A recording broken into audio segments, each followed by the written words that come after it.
Ayo silakan. Bapak yang baca baca Al-Quran. saya Pak Siapa? Alwi. Oke, silakan Alwi. Bacanya yang di layar ini. Ya, semuanya. Kalau kamu bawa Al-Quran, nggak apa-apa baca di Al-Quran. Kalau misalnya tulisannya kurang jelas di sini. Hmm.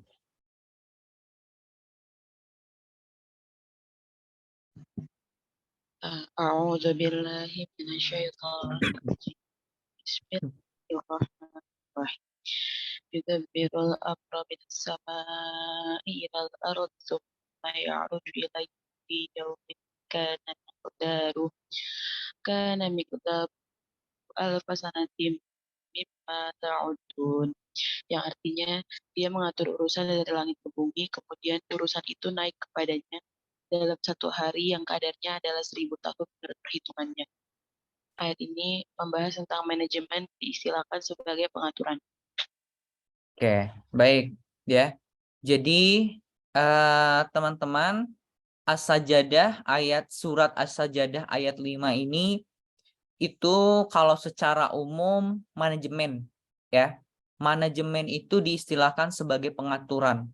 Nah, kalau di dalam ayat ini udah jelas ya. Allah itu udah mengatur ya langit dan bumi segala isinya itu hanya dalam satu hari. Dan kalau dalam hitungan kita ya sebagai manusia biasa itu 1000 tahun. Nah, tetapi yang dibahas bukanlah masalah bagaimana Allah membuat langit dan bumi itu, tetapi cara beliau ya, cara Allah ya yang mengatur segala isinya itu ya. Pengaturan itu diistilahkan dengan manajemen. Nah, pengaturan itu bagian juga dari keilmuan strategik. Jadi ketika kita belajar strategik itu tidak terlepas dari manajemen. Tidak terlepas dari istilah kita mengatur perusahaan ya. Jadi kita mengatur hal-hal yang ada di dalam perusahaan kah, yang ada di dalam kehidupan kita sehari-hari kah, maupun dalam kehidupan lingkungan pun itu wajib diatur ya. Jadi ayat As-Sajadah ini ya, surat Asy-Syajadah ayat 5 ini sangat erat kaitannya dengan materi kita ya, sangat erat. Oke, teman-teman, yang akan kita pelajari hari ini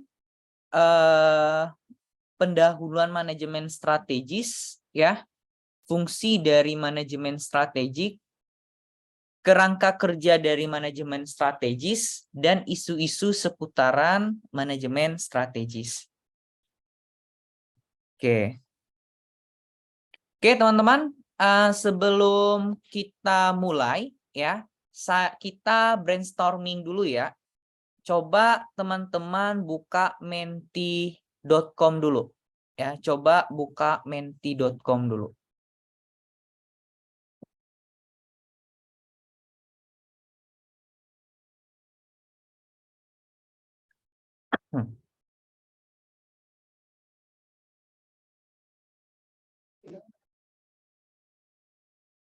Bentar ya.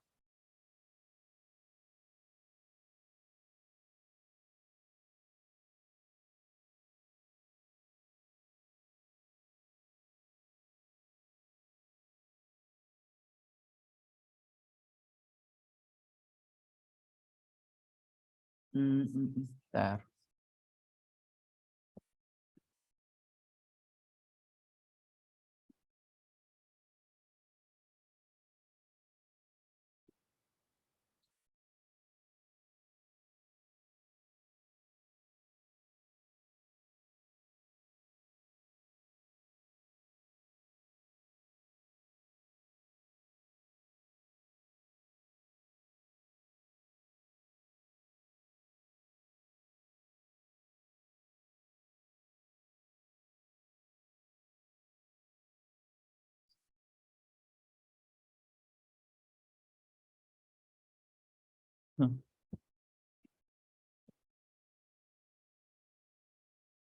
Ntar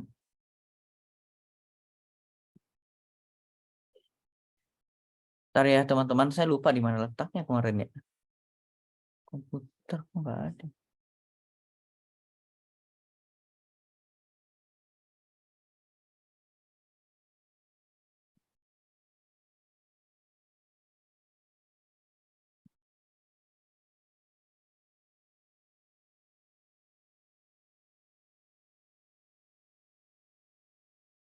Oke, baik.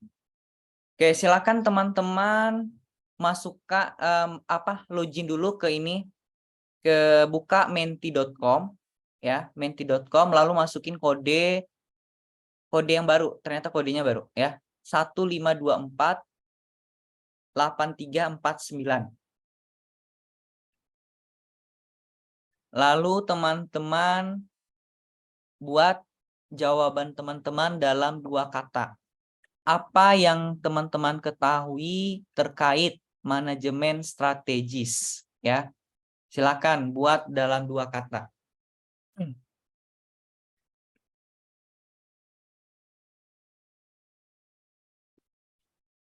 Udah dimasukin kodenya? Bapak ini gimana, Pak? Ini nggak bisa Apanya nggak bisa? kodenya. Kodenya salah. Yang kamu kode Enggak, Pak. Bisa, Pak. yang mana, kode yang ini kan? Bukan kode yang ini. Kode ini nggak bisa kayak. Yang bisa pakai kode yang di slide PPT saya atau yang ini? Yang baru.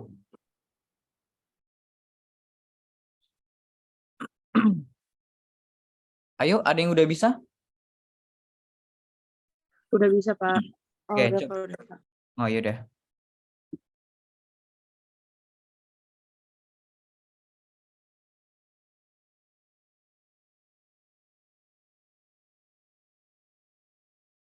Ayo, kenapa jawabannya belum muncul? Bentar, Pak. Nge-lag.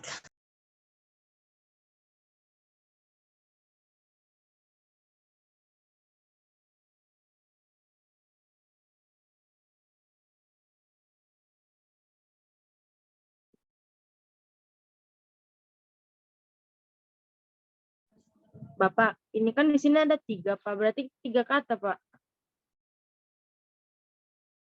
3 kali.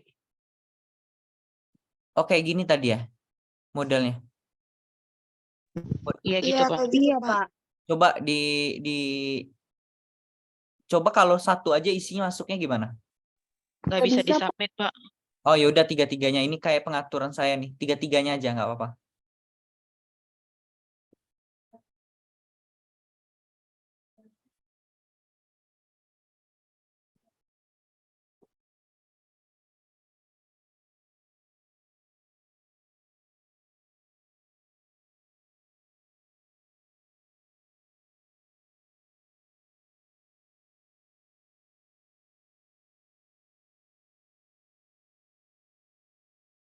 Udah ada yang bisa? Bapak nggak bisa dikirim, Pak. Katanya presenter untuk membuka voting. Tunggu. Kalian tadi masukin kodenya yang yang ini atau yang di PPT? Yang ini, Pak. Yang 1524. Yang 1524. 1524. Ini kenapa nggak bisa?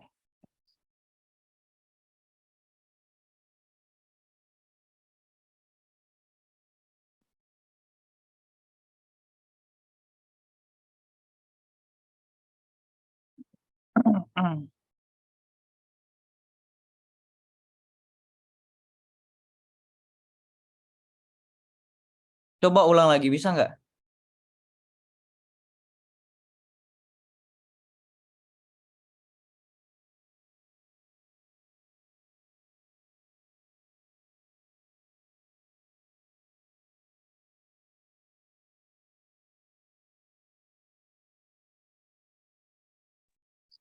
Bapak, maaf. Bapak, voting is closed-nya press C to open voting. Kayaknya Bapak pencet itu dulu deh, Pak.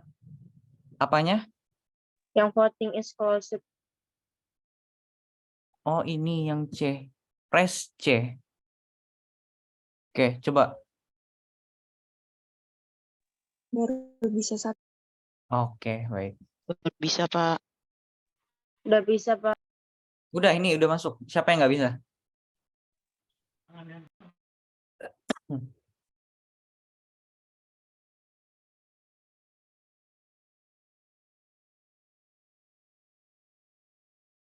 Yuk, ini yang ngisi baru 15 orang, ya.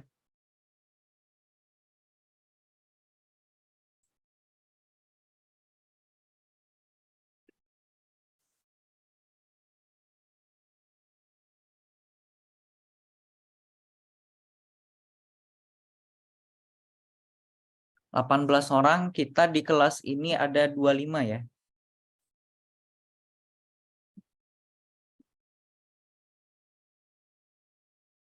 Hmm.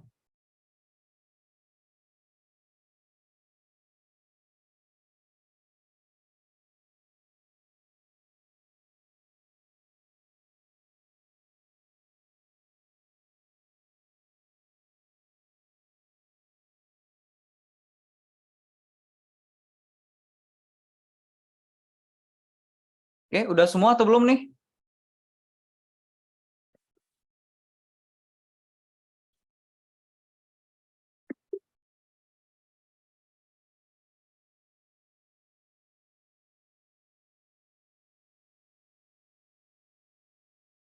Dua-dua. Oke, baik teman-teman.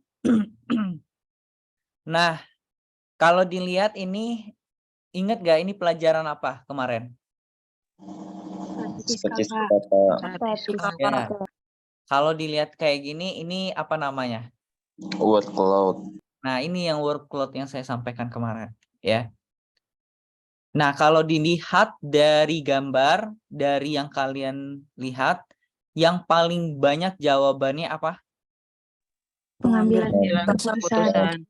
Pengambilan keputusan. Lalu apa lagi? penerapan Penerapan keputusan. Penerapan keputusan. dan penerapan pengambilan. Oke, ya. Jadi kalau dilihat ya, yang paling gede ini adalah pengambilan keputusan, penerapan keputusan, penyusunan dan penerapan, lalu ada pengaturan, penyusunan lagi, mengelola jangka panjang, ya. Nah, ini kalau dari teman-teman, ya. Jadi bisa disimpulkan kalau versinya teman-teman semua, ya, manajemen strategis itu adalah bagaimana caranya seseorang mengambil keputusan, ya. Ini kesimpulan yang bisa kita peroleh, ya, dari workload yang sudah teman-teman berikan. Nah, oke, kita kembali ke materi lagi, teman-teman. Nah, jadi ini, ya. Jadi ya, kalau tadi teman-teman bilang ya, bagaimana caranya ya strategi mengambil keputusan.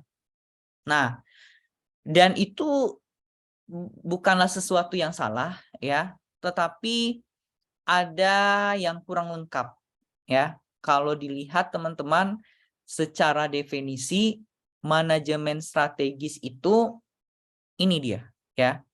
Suatu rencana yang disusun dan dikelola dengan memperhitungkan berbagai sisi dengan tujuan agar pengaruh rencana tersebut bisa memberikan dampak positif bagi organisasi tersebut secara jangka panjang.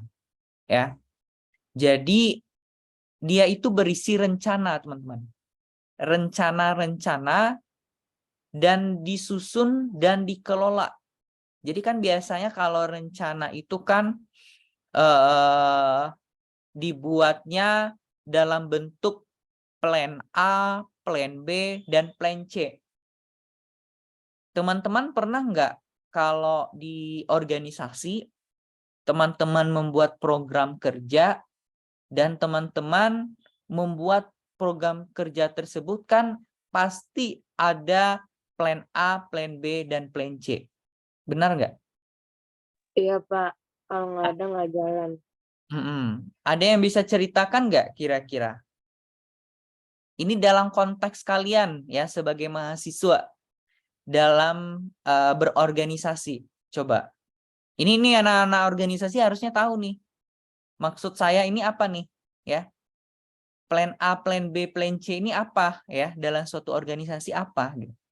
Ayo, coba. Yuk. Di sini kelasnya ketua kelasnya si Intan ya? Kalau tidak salah Intan ya? Siapa ya? Alwi, Pak. Oh ya Alwi. Oke, baik Alwi. Ya. Yuk, teman-teman. Aktif, ayo. Boleh saya deh, Pak. Zana ya? Iya. Boleh, silakan Zana. Gimana? Jadi kalau menurut saya itu kayak plan A misalnya ini tujuan awal saya gitu, Pak. Saya membuat tujuan awal saya, kemudian kalau tujuan awal saya tidak terpenuhi, saya bisa melakukan plan B yaitu tujuan kedua saya. Kemudian kalau tujuan kedua saya ini juga tidak tertuju, itu saya baru ke plan C. Jadi tidak apa namanya, tidak stuck kepada plan A aja. Jadi kita harus punya plan B dan plan C agar tujuan kita itu tercapai gitu sih kalau menurut saya, Pak. Oke. Yang diberikan Zana itu udah benar, cuman saya masih abstraknya gini nih. Itu kan contoh, belum berupa contoh. Saya pengen Zana coba kasih dalam bentuk contoh yang ada di organisasi. Misal di Hima, yang ada di BEM, yang ada di BPM, istilahnya kalau kalian kan. Nah, yang seperti itu. Saya pas Oke, yang lain ya nggak apa-apa. Zana udah cukup Alwi, gantian. Pak Alwi. Nah, silakan. Iya, kayak contohnya, saya waktu Hima itu saya masuk ke bidang bahasa. Nah, waktu mau di bidang bahasa itu tuh mau buat proker, kita ngadain TOEFL gitu loh, Pak. Tapi kita kayak masih ragu sebagai bidang bahasa, takutnya tuh terlalu berat gitu loh, Pak. Udah gitu kayak anggaran biayanya takut nggak masuk gitu. Nah, akhirnya bidang bahasa nyiapin plan B untuk ngadain webinar aja gitu, Pak. Oke, baik ya. Nah, itu salah satu contoh ya. Nah, ini saya ngasih yang lebih jelas gini ya.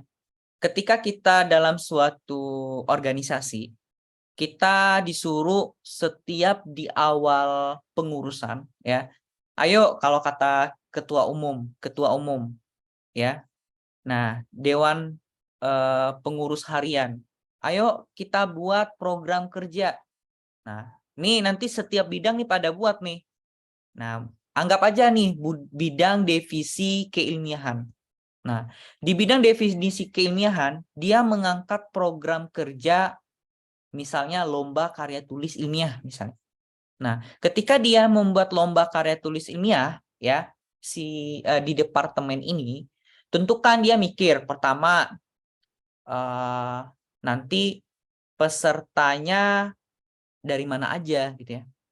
Nanti acaranya mau di lokasi acaranya mau online atau offline. Lalu biayanya seperti apa gitu ya. Lalu jurinya seperti apa gitu ya. Dari mana gitu. Nah, oke, kita ambil satu misalnya. Kalian ambil satu penentuan juri gitu kan. Nanti untuk lomba karya tulis ilmiah ini jurinya siapa aja ya gitu ya. Nah, lalu kan bermunculan nama ya kan. Oh, juri untuk lomba kita ini kita ambil aja dosen kita aja ya gitu ya. Kita ambil aja dosen kita. Yaudah, siapa yang kira-kira dosen yang bisa jadi juri? Misal Pak Andi Amri, misalnya kayak gitu ya. Bu Mitra, misalnya. Bu Elin gitu. Oke. Nah, kita butuh berapa juri nih untuk lomba kita? Kita butuh 3 gitu kan. Nah, kira-kira Bapak Andi, Bu Elin, dan Bu Mitra nanti kalau mau jadi juri, maksudnya mau diajukan sebagai juri pada mau nggak gitu kan? Tentu yang dilakukan apa? Kalau kayak gitu, kan cari plan apa? Cari plan B. Plan B. Nah, oh kita buat plan B gitu ya. Takutnya nanti Pak Andi, Bu Mitra, dan Bu Elin nggak bisa gitu kan. Ya salah satu dari mereka nggak bisa. Dan kita kekurangan juri gitu kan. Nah, yaudah kita tambah aja deh gitu ya. Kita cari mungkin plan B-nya itu Pak Eko misalkan. Pak Rahmat Dahlan. Lalu siapa lagi ya gitu ya. Pak Anang misalnya. Oke. Nah, nanti kalau beliau nggak bisa, kita munculkan lagi plan C. Plan C siapa? Kira-kira ada nggak teman-teman kita yang misalnya yang ahli di bidang karya tulis ilmiah? Bisa nggak yang ini, yang bisa menjadi juri gitu? Kita ambil jurinya dari mahasiswa satu, kita ambil jurinya dari alumni satu, dan kita ambil jurinya dari dosen luar satu gitu. Nah, gitu. Bisa nggak kira-kira kayak itu? Teman-teman, bisa nggak? Bisa, Pak. Bisa. Bisa, Pak. Tapi yang prioritas utamanya tetap plan Plan A. plan A Plan gitu. A. Kalau plan A nggak terlaksana, masuk ke plan B. B. Kalau plan B-nya nggak terlaksana, ya kita masuk ke plan C. Jadi di organisasi ya itu seperti itu ya. Dan apa yang teman-teman lakukan sebenarnya itu sudah mewakili bagian dari manajemen strategis itu ya. Jadi ya beruntunglah ya teman-teman yang sudah masuk ke dunia organisasi karena teman-teman sudah diberikan kesempatan untuk belajar soft skill ya. Nah, selanjutnya strategis itu dengan tujuan agar pengaruh rencana ya. Jadi memberikan pengaruh. Lalu ada dampak positif dan itu berlaku jangka panjang. Jadi prospeknya itu bukan jangka pendek, teman-teman. Strategis. Maka teman-teman kalau baca ketika pemilihan presiden, teman-teman perhatikan aja tuh. Ketika kampanye di TV-TV, pernah lihat apa sih rencana strategis Bapak kalau misalnya jadi presiden gitu? Ada kan? Enggak? Ada, Pak. Saya pengen nanti misalnya mungkin nih ya.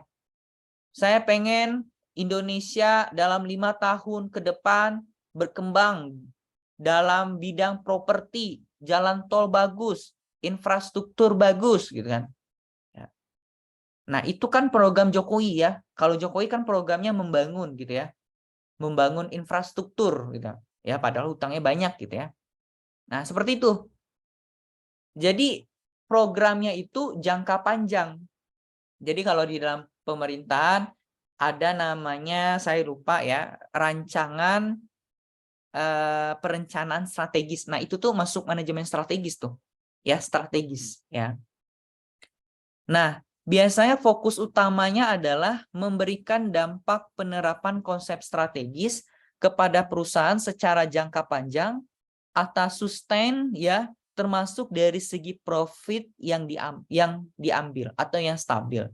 Jadi biasanya kalau perusahaan ketika dia merumuskan rencana yang dikelola, yang disusun, yang dianalisis, tentu tujuan utamanya adalah dan itu wajib adalah menghasilkan profit. Ya, nggak akan ada perencanaan strategis yang dilakukan kalau tujuannya nggak profit. Maka perusahaan-perusahaan yang fokus utamanya adalah bisnis yang mencari keuntungan, tentu profit ini adalah yang utama. Ya, jadi dikembalikan lagi ke rohnya. Kalau rohnya adalah lembaga non-profit, ya itu nggak wajib dia ya, nggak tujuan utamanya bukan profit. Tapi kalau misalnya rohnya adalah mencari keuntungan, ya tentu profit. Nah, rata-rata strategis ini terjadi pada perusahaan yang ingin ya memperoleh keuntungan yang sebesar-besarnya. Dengan jalan strategis ini memberikan dampak luas ya bagi internal perusahaan itu sendiri. Sampai di sini paham nggak teman-teman? Paham, Pak. Paham, Ya. Pak. Paham ya? Jadi strategi, cara yang dilakukan, rencana yang dilakukan perusahaan untuk mencapai keuntungan sehingga perusahaan itu bisa berkembang lebih besar lagi, ya, seperti itu. Oke. Nah, teman-teman, kalau kita berbicara tentang manajemen strategis, ya, itu ruang lingkupnya itu 3 ini, ya. Pertama, kita mengkaji dan menganalisis dampak penerapan manajemen strategis kepada internal perusahaan, khususnya pada perbaikan yang bersifat sustain atau berkelanjutan. Jadi, kalau kita artikan, ya, manajemen strategis itu lingkupnya dimulai dari dalam perusahaan itu dulu, ya. Jadi berusaha menciptakan kestabilan dulu. Kalau di dalam perusahaannya udah stabil, udah bagus, ya, akan terlihat tuh ya strategi-strategi apa yang dilakukan dalam rangka ekspansi. Teman-teman tahu ekspansi itu apa? Ekspansi apa? Sepertinya kalau di pelajaran di manajemen keuangan kayak udah belajar tuh. Ekspansi itu tindakan bukan, Pak? Oke, tindakan. Tapi kalau konteksnya bagi perusahaan, ekspansi itu apa? Memperluas usaha untuk Ya. menciptakan kayak hal-hal baru untuk memperluas fasilitas. Bisa. Yang pasti ekspansi itu ya dia berkembang ya. Dari satu bisnis jadi 2 bisnis, jadi 3 bisnis, dari satu tempat menjadi 2 tempat gitu ya. Ya, jadi dia ekspansi. Dari bisnisnya yang hanya ada di apa? Mixu itu produk mana? Mixu produk mana, teman-teman? Cina, Pak. Produk Cina ya. Dari awalnya ada di Cina, Mixu tiba-tiba udah muncul tuh di Indonesia, udah banyak ya, setiap sudut udah banyak gitu kan. Nah, itu kan ekspansi namanya, berkembang ya, mengembangkan perusahaan. Dan ketika si foundernya si Mixu itu ya, dia mengembangkan bisnisnya ke Indonesia gitu ya. Dia itu udah memikirkan ya, strategi apa sih yang akan kita lakukan gitu ya. Kira-kira orang Indonesia nerima nggak produk kita gitu ya. Pada suka nggak es krim kita gitu ya. Saya yakin dan percaya teman-teman pada suka ya. Pada antri beli Mixu gitu ya. Ya nggak? Betul nggak? Benar, Pak. Ya, Betul. saya sendiri aja pada antri gitu ya. Walaupun halalnya belum keluar gitu ya. Gitu. Nah, dan teman-teman tahu nggak? Ketika Mixu dan dia belum mengeluarkan sertifikat halal, yang terjadi apa di masyarakat? Enggak waspada karena kan belum halal. Oke, ada yang jawabannya lain nggak? Ayo, Ragu. teman-teman yang lain. Ragu Pak belinya. Ragu, Bapak. Ragu-ragu. Gimana nih? Jawabannya jangan singkat padat, tapi jelas ya, lengkap. Gimana? Ragu, Ketika- Pak, karena kan itu nggak ada sertifikat halal dari MUI gitu kan. Jadi belum tentu itu halal juga, tapi nggak tahu sih, Pak. Katanya Oke. sih sertifikat halal itu lagi diproses, tapi sampai sekarang belum ketahuan juga sih, Pak. Oke, baik. Tapi dari sisi pihak perusahaannya gimana kira? Dari pihak Mixunya gimana? Bapak, Ketika kan itu muncul kan dari gejolak- Cina ya, Pak. Itu kan Perusahaannya dari tetap Cina. Buat halal dari Indonesia sama luar negeri kan beda. Belum tentu kayak yang di Indonesia tuh belum halal, tapi kan sertifikat yang dari pihak dari negara Cinanya tuh udah keluar gitu loh. Cuma kan dia kan pindah ke Indonesia, jadi kita harus nge-ACC kan dia dari pihak luar negeri nih, terus mau pindah ke Indonesia kan harus mengikuti sertifikat halal Indonesia. Sedangkan kalau dari pihak yang dari negaranya sendiri itu udah ada sertifikat halalnya. Tapi Betul. kan balik lagi harus mengikuti inian dari Indonesia. Aturan yang ada di Indonesia. Nah, pertanyaan saya ya, anggap aja seperti yang Wening bilang, sertifikat halal itu udah ada Pak di negaranya gitu. Nah, tetapi bagaimana kondisi yang ada di dalam internal perusahaan ketika dia udah ekspansi ke Indonesia, udah buka beberapa cabang, tetapi beberapa orang, beberapa tanggapan masyarakat atau tanggapan netizen itu harus ada sertifikat halal. Yang dilakukan oleh pihak perusahaan apa? Gencar-gencar Mengurus, promosi, Pak. Hah? Yang dilakukan perusahaan apa? Ketika dia sudah ekspansi ke Indonesia, muncul wacana ini Mixu belum ada sertifikat halalnya. Ayo, ini nggak bisa, harus segera dilakukan penyelidikan. Nah, reaksi dari ini internalnya, saya mau kaitkan dengan poin pertama ini. Melakukan meyakinkan klarifikasi, masyarakat Pak. kalau itu udah halal. Ya. Nah, cara meyakinkannya seperti apa? Kayak Melakukan kan klarifikasi. bahan-bahannya tuh kita harus ngasih tahu komposisi bahannya tuh apa aja gitu, gak mengandung babi ataupun yang lainnya. Kan itu bisa, Pak. Oke, itu salah satunya. Apalagi? Nggak mengandung alkohol juga, Pak. Oke, itu kan dari segi bahan ya. Kalau dari segi bahan kan itu ngomong doang ya. Kita ngomong ini. Tapi kan yang perlu dilakukan itu kan tindakan langsung. Tentu kan kita temui bagian pusat halal yang ada di Indonesia. Ya kan? Kita berbicara gitu kan. Mungkin salah satu perwakilan dari Mixu ya ketemu membicarakan produknya, sampaikan produknya dan diminta sertifikat halalnya dikeluarin tuh. Nah, cara yang dilakukan ini bagian dari apa? Bagian dari apa? Cara-cara yang dilakukan oleh perusahaan ya, si Mixu ini bagian dari Perencanaan. strategik ya, bagian dari manajemen strategik ya. Dikembalikan lagi ya, manajemen strategik. Tujuannya apa? Ya, supaya berkelanjutan gitu. Jadi kadang-kadang kalau kita mau merencanakan sesuatu itu mulai dari internal dulu, teman-teman. Jangan internalnya bermasalah tapi ketika dibawa keluar kan nggak kita pengen yang bagus gitu, nggak bisa. Mulai dulu rencanakan strategisnya dari internal perusahaan dulu, gitu ya. Oke, nah poin selanjutnya, menempatkan konstruksi manajemen strategis sebagai dasar fondasi perusahaan dalam memutuskan setiap keputusan, khususnya keputusan profit dan ekspansi perusahaan.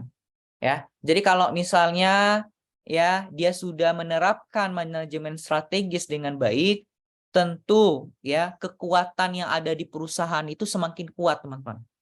Ya, ibarat rumah kalau nggak ada pondasi ya, atau rumah cuman isinya batu bata ya, pasti rumah itu cepat roboh ya. Ya nggak, teman-teman? Betul nggak? Iya, Pak. Rumah itu cepat roboh. Tapi kalau rumah itu dikasih kerangka besi atau pakai cakar beton gitu ya, itu pondasinya kuat, teman-teman. Ya, pondasinya kuat ya, kalau misalnya udah kuat itu akan bertahan lama. Nah, begitu juga perusahaan. Ya, kalau misalnya dia sudah merencanakan manajemen strategisnya dengan baik. Pak, nge-lag, Pak. Oke, tadi sampai mana? Sampai pondasi. Fondasi, Pak. Fondasi Ya, cakar. baik. Oke, ini udah kembali ya. Nah, jadi kalau pondasi rumah itu sudah bagus, pasti akan tahan dari gempa ya. Ya nggak, teman-teman? Pasti Iya, tahan Pak. gempa. Nah, begitu juga di perusahaan. Kalau perusahaan itu sudah membuat perencanaan, konstruksi manajemen strategisnya sudah bagus, dari dalamnya sudah bagus, sudah dinutrisi dengan strategi-strategi yang prima, yang maksimal, tentu perusahaan itu akan kuat. ketika dia sudah kuat, dia memutuskan untuk dapat ekspansi ke luar negeri, ya, dan tujuannya adalah mencari keuntungan sebesar-besarnya, itu pasti tercapai nggak menurut teman-teman? Tercapai atau enggak? Hah? Tercapai atau enggak? Nurmalia. Tercapai, Pak. Kenapa Nurmalia tercapai? Karena dari awal si perusahaan itu udah menerapkan manajemennya, Pak. Oke. Manajemen. Ya, baik. Nggak apa-apa. Ada lagi nggak? Kira-kira berhasil nggak teman-teman? Kenapa berhasil?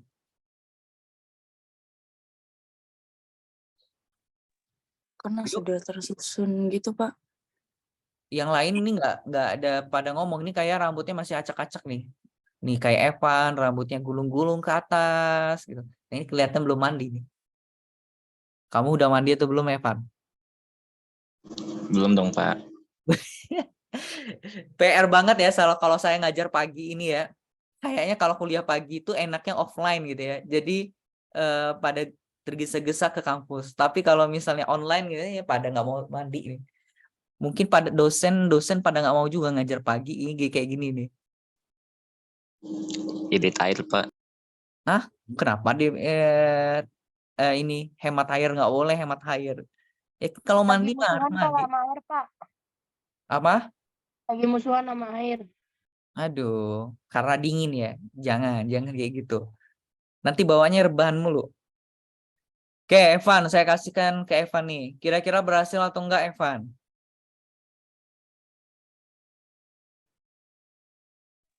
Berhasil kenapa, Pak? Nah, kan nggak connect nih. Berhasil atau enggak kalau seperti yang saya sampaikan tadi?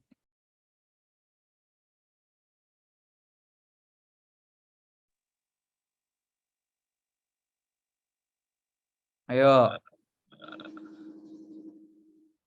Saya lupa lagi Bapak tadi ngomong apa.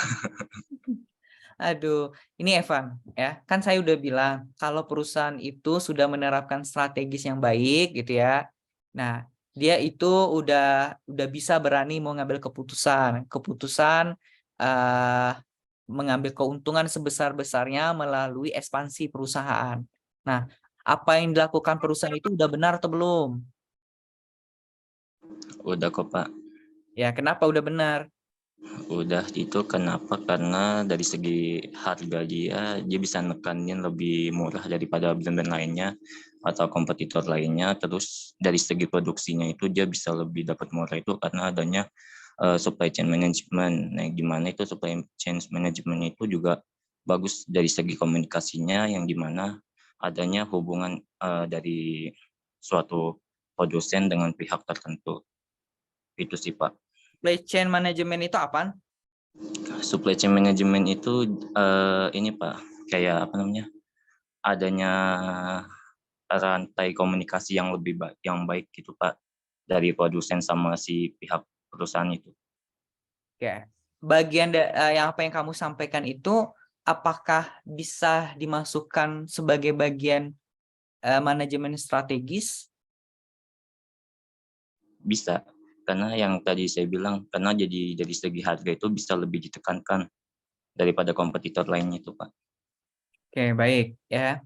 Jadi teman-teman ya, di poin 2 ini ya, yang pasti manajemen strategis itu perlu dilakukan ya. Kalau misalnya kita pengen memperoleh keuntungan yang gede, yang besar, dan kita mengambil keputusan pengen ekspansi, ya kita perbaiki dulu ya di internal kita. Kita koreksi dulu, kita belajar dulu ya di perusahaan.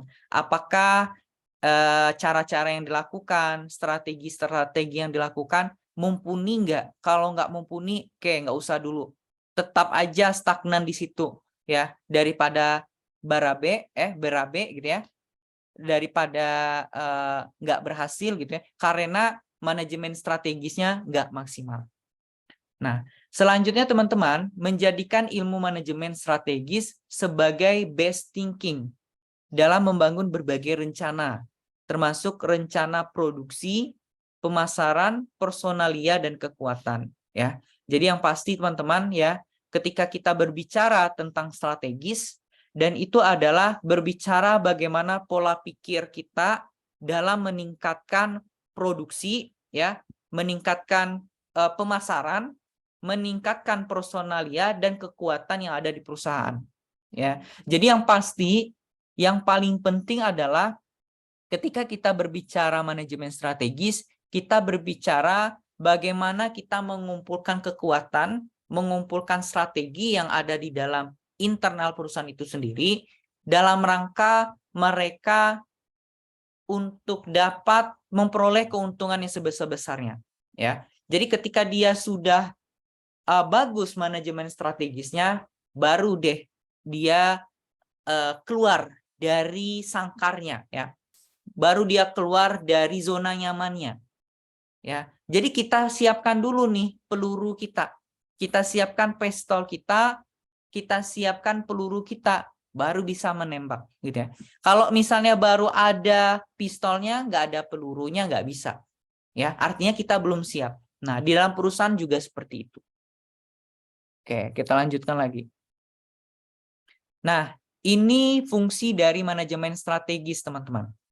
Pertama, membantu membuat keputusan terbaik, ya.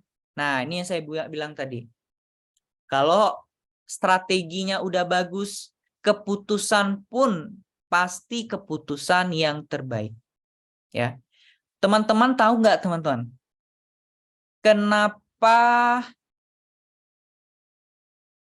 Nokia itu dia tidak bisa berkembang sampai saat ini? Ada yang bisa ngasih? Karena kalah saing, Pak. Karena kalah saing. Gimana ini? Gimana nih? Kalah saingnya itu karena waktu itu Nokia terlalu menganggap dari segi UI-nya Xiaomi ataupun Samsung itu masih jarang yang beli gitu, Pak. Sedangkan kan kalau dulu itu kan Nokia emang brandingnya itu udah jauh lebih luas kan ya daripada brand-brand barunya. Nah, itu yang menyebabkan akhirnya Nokia itu ngedrop itu karena dari segi tahun berapa ya?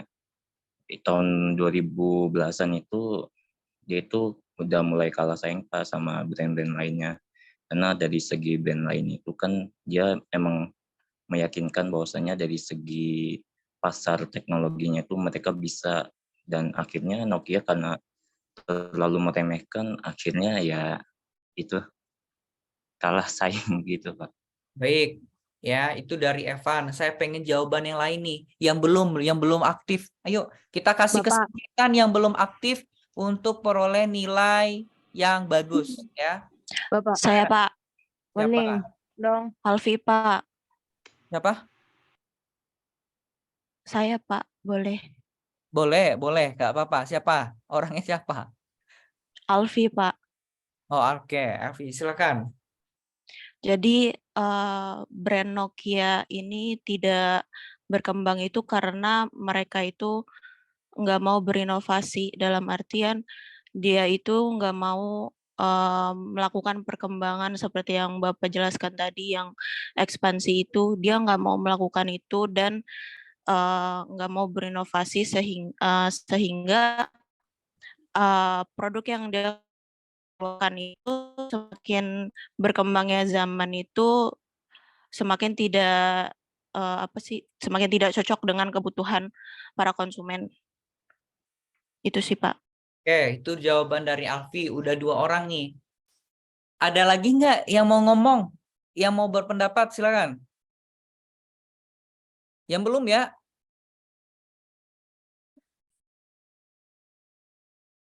Ayo, ada yang mau ngomong nggak? Kenapa Nokia Boleh seperti nggak, itu Pak? aja? Ayo, siapa? Nurmalia. Oke, Nurmalia. Gimana Nurmalia? Iya, Pak. Jadi dari Nokia itu sistem operasinya itu dia nggak mau ngembangin lagi. Jadi kalah bersaing dengan munculnya Android. Jadi Nokia lambat bergerak gitu, Pak. Operasinya nggak mau diubah. Menurut saya gitu Oke, baik. sistemnya. Oke, cukup Nurmalia? Cukup? Cukup, Pak. Oke, baik. Nah, jadi tadi udah ada 3 jawaban dari Evan, dari Alfi, dari Nurmalia.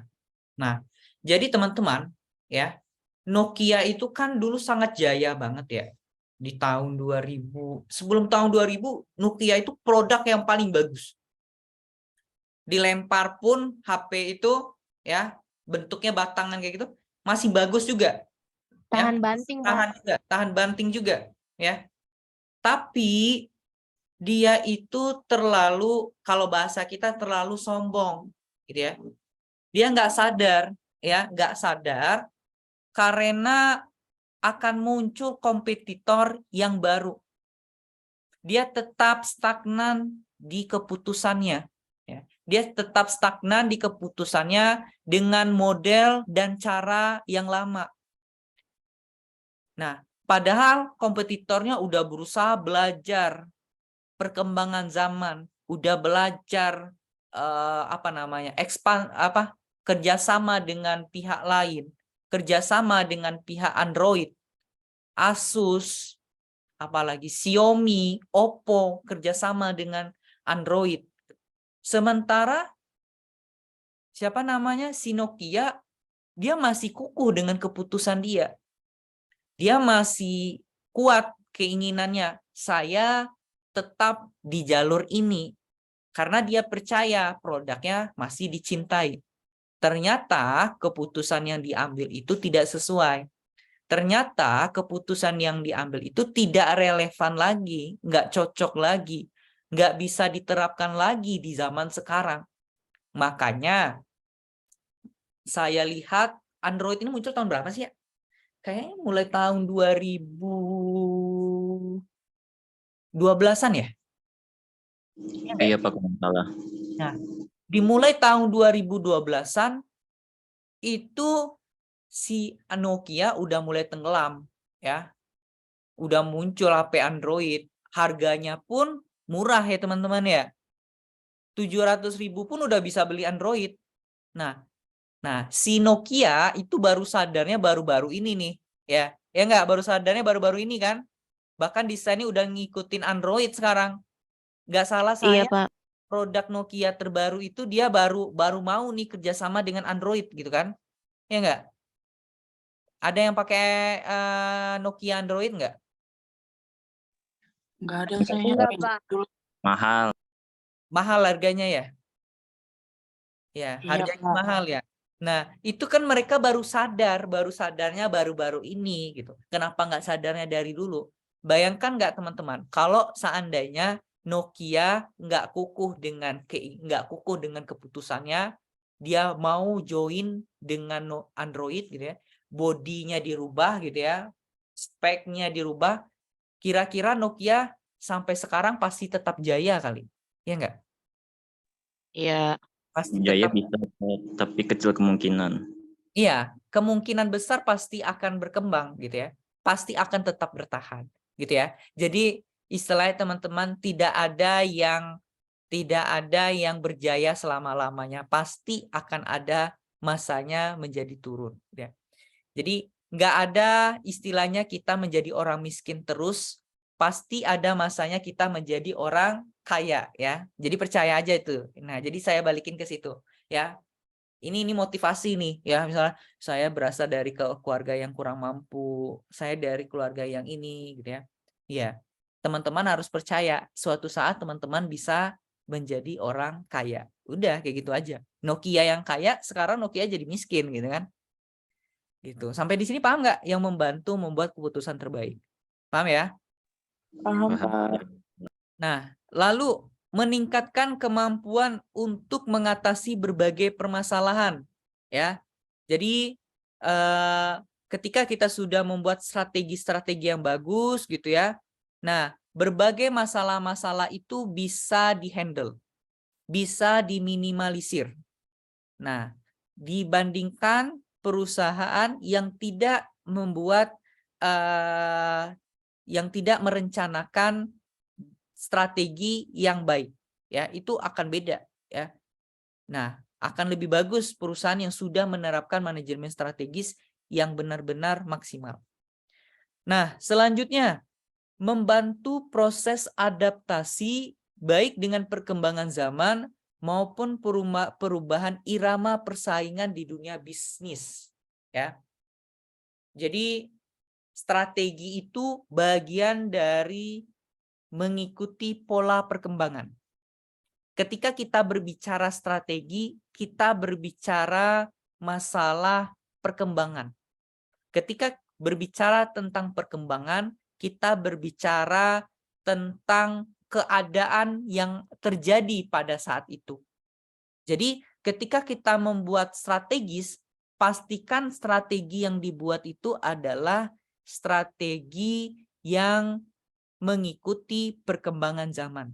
Ya, jangan ada tuh cerita kita membuat strategi yang mengikuti strategi orang tua kita yang dulu gitu. Kalau kita ngikuti strategi cara orang tua kita yang dulu, itu nggak bisa. Teman-teman tahu nggak? Kalau orang tua dulu, kalau sekolah, ya, kalau orang tua dulu, kalau sekolah, di sekolah-sekolah, anaknya nakal, ya, misal orang tua kita yang jadi siswa dulu, kalau orang tua nakal yang dilakukan apa? Gurunya melakukan, kalau misalnya siswa bersangkutan melakukan kesalahan di sekolah, yang dilakukan apa? Disumpet, Pak. Dipukul lah, ya. Strateginya apa? Dipukul, pakai roll yang panjang itu. Pakai rotan, Pak. Pakai rotan gitu ya. Ada yang pakai rotan, ada pakai roll yang panjang, penggaris panjang dari kayu itu, gitu kan. Apalagi? Penggaris besi. Apa? Penggaris Pakai besi. sendal, Pak. Kenapa sendal? Pakai sendal. Ya, itu pelanggar pakai sendal. Maksudnya hukuman yang diberikan gurunya. Ini biasanya pegang telinga kaki dinaikin gitu, sebelah gitu. Atau buat tulisan saya tidak akan mengulang lagi, gitu kan? Nah, kalau zaman sekarang mana ada yang kayak gitu? Ya, kalau guru main kekerasan, emaknya di rumah pada ngamuk. Ya enggak? Kalau dulu mana ada, ya? Kalau dulu kalau misalnya kita melakukan kesalahan, guru udah pukul kita pakai rotan, guru udah pukul pakai penggaris, ya. Pasti di rumah orang tua juga nambah. Oh, dari rumah guru nggak mukul yang mana? Di tangan sebelah mana? Sebelah kiri gitu kan. Sebelah kanan ini udah belum? Pasti dipukul juga di tangan sebelah kanan. Ya enggak? Kayak gitu. Saya dulu pernah loh ngerasain di tahun 2000. Saya kan SD-nya tahun 2000. Itu saya pernah diajari oleh guru kelas 1. Sekelas saya kelas 1, gurunya itu guru kolonial kayak, guru zaman dulu gitu. Ya. Nah, itu kayak gitu tuh. Tapi pas saya naik kelas 2, itu gurunya udah mudah kayak guru baru tamat dari bangku kuliah gitu loh. Kalau dulu kan guru-gurunya itu beda kayak guru sekarang ya. Kalau guru dulu tuh pakai roknya tuh rok pendek, nggak pakai jilbab gitu. Kayak gitu dulu gitu. Jadi kalau yang muda-muda, guru yang masih muda tuh kayak gitu. Nah, kebetulan saya itu waktu kelas 1 gurunya udah guru kolonial. Jadi kalau misalnya nggak bisa baca, dikit-dikit main pukul. Nggak, malah ada yang ngomong pasti ya itu penghapus lempar tuh, ngelempar kena kepala kita, ya. Itu udah biasa gitu. Ya. Kayak gitu, teman-teman. Itu strategi. Itu strategi supaya apa? Yang dilakukan oleh guru tersebut strategi supaya apa? Muridnya nurut, Pak. Disiplin, Pak. Supaya Disiplin. supaya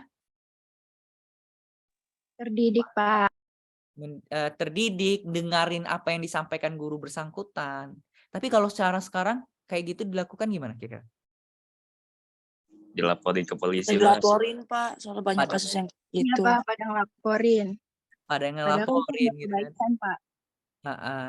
Emaknya juga turut. Atau kadang-kadang anaknya yang melawan sendiri. Ya kan? Iya. Anak sekarang iya udah pada jago gitu kan. Gitu. Jadi itu kan bagian dari strategi. Nah, strategi seperti itu nggak bisa lagi diterapkan. Di zaman sekarang itu nggak bisa. Jadi perlu strategi baru, ya. Jadi kalau anak pendidikan, ya kayak anak pendidikan bahasa Arab, anak pendidikan agama Islam, itu strategi. Bagaimana strategi supaya meningkatkan hasil belajar?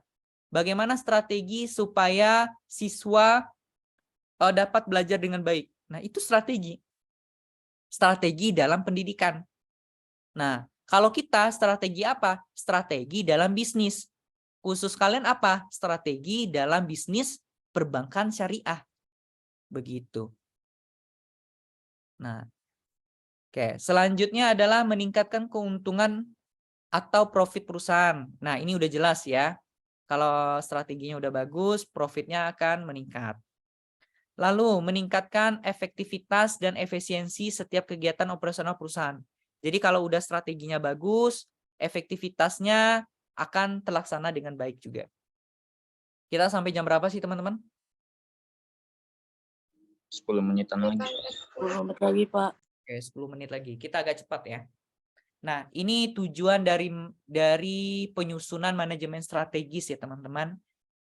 Pertama, menjalankan dan melakukan evaluasi terhadap strategi yang sudah disusun dan mendukung proses inovasi produk sehingga bisa terus diminati di pasar. Menyusun strategi baru yang relevan dengan perkembangan kondisi dan zaman, bertujuan melakukan evaluasi terhadap kinerja, kemungkinan atas kesalahan dan lain sebagainya dalam proses penerapan strategi. Dan terakhir adalah melakukan pengkajian terhadap ancaman dari kompetitor mencakup kelebihan dan kelemahan mereka. Nah, tapi dari semua strategi ini teman-teman, poin pentingnya yang bisa diambil adalah ini berhubungan dengan bagaimana perusahaan tetap sustain, tetap bertahan dengan adanya ancaman-ancaman kompetitor. Ya, kalau misalnya penyusunan strategisnya sudah bagus, ketika ada kompetitor, itu perusahaan nggak perlu merasa tersaingi, nggak perlu merasa mendapat ancaman, karena di dalam internal perusahaan itu strategisnya sudah maksimal. Orang-orang yang terlibat di dalam internal perusahaan itu adalah orang-orang yang berkualitas yang berusaha menyusun strategi jitu dalam mempertahankan perusahaan ya. Jadi itu. Nah, ini tahapan ya, tahapan-tahapan bagaimana manajemen strategi itu dilakukan. Pertama ada formula strategi, ada implementasi strategi dan ada evaluasi strategi. Nah, ini bisa teman-teman baca nanti ya. Yang intinya kalau formula ya itu kita menyusun ya, merumuskan strategi apa yang perlu dilakukan. Nah, ini langkah-langkah formula strategi ya. Jadi ini langkah-langkah teman-teman. Kalau teman-teman pengen mengembangkan bisnis, ini langkah-langkah yang bisa dilakukan. Nah, ini implementasinya, caranya, langkahnya, bagaimana menerapkan itu. Ya. Nah, kalau misalnya ya implementasinya sudah dilaksanakan, tentu kan kita evaluasi. Ya, kita ukur. Apakah sudah baik nggak? Apakah strategi yang dilakukan itu sudah tepat nggak? Apakah berhasil nggak? Itu dievaluasi. Ya, strategi tersebut dievaluasi. Nah, selanjutnya inilah manfaat dari manajemen strategis. Jadi kalau kita menerapkan manajemen strategis, teman-teman, pertama yang pasti kita mengetahui visi dan misi perusahaan. Ya, karena ini kan basisnya kan internal. Meningkatkan efisiensi kegiatan operasional, ya, kegiatan operasional itu kan kegiatan yang kontinu ya. Kegiatan yang berlangsung setiap hari. Mengetahui dan meminimalkan ancaman eksternal, ya. Ancaman dari pesaing, kompetitor kita itu. Yang pasti meningkatkan profit, meningkatkan keuntungan, ya, memperluas jangkauan pasar. Dan terakhir adalah mengembangkan perusahaan. Ini yang berkali-kali yang saya sampaikan, ya. Ekspansi tadi, ya. Jadi kalau misalnya perusahaan sudah ekspansi, ya, itu artinya dia sudah menerapkan manajemen strategis.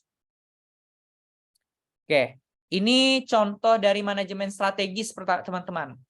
Nah, teman-teman kan pasti kenal Apple ya. Pasti tahu ya Apple ya. Produknya itu pasti secara dunia orang udah tahu, laris manis ya, bahkan membuat kantong menangis, ya enggak? Nih penyuka produk Apple ya, mulai dari laptopnya, mulai dari HP-nya ya, itu produk itu bagaimanapun bentuknya, walaupun harganya tetap mahal, pasti tetap digandrungi, ya, pasti tetap diminati. Benar nggak?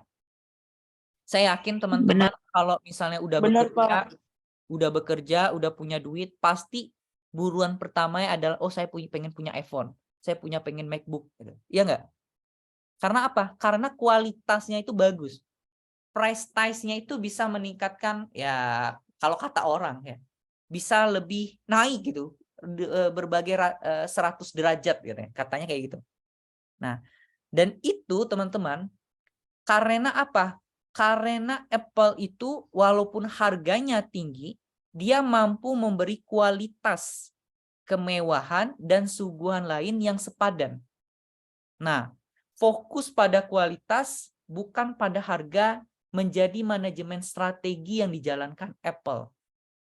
Jadi dia fokusnya pada kualitas, teman-teman. Kalau kualitas ada, harga itu ya ngikut aja sebenarnya. Benar nggak? Benar, Pak. Nah, makanya Apple itu tersukses sampai sekarang. Itu bagian dari strategi. Lalu ini apa? Xiaomi, ada Xiaomi nih. Xiaomi itu kan Android ya. Nah, dia itu kan walaupun harganya murah, tapi Kualitasnya dia bagus. kualitasnya tinggi, speknya tinggi kan teman-teman? Ya enggak? Harganya kan miring ya, murah kan? Iya, Pak. Bandingkan vendornya ya, seperti Samsung dan LG, itu kalau Samsung dan LG kan agak mahal ya. Xiaomi aja 1 juta aja udah bisa dapat gitu ya. Nah, produknya ini laku gitu kan. Artinya strategi yang dilakukan oleh Xiaomi apa? Dia menawarkan harga murah tapi speknya tinggi. Nah, kayak gitu.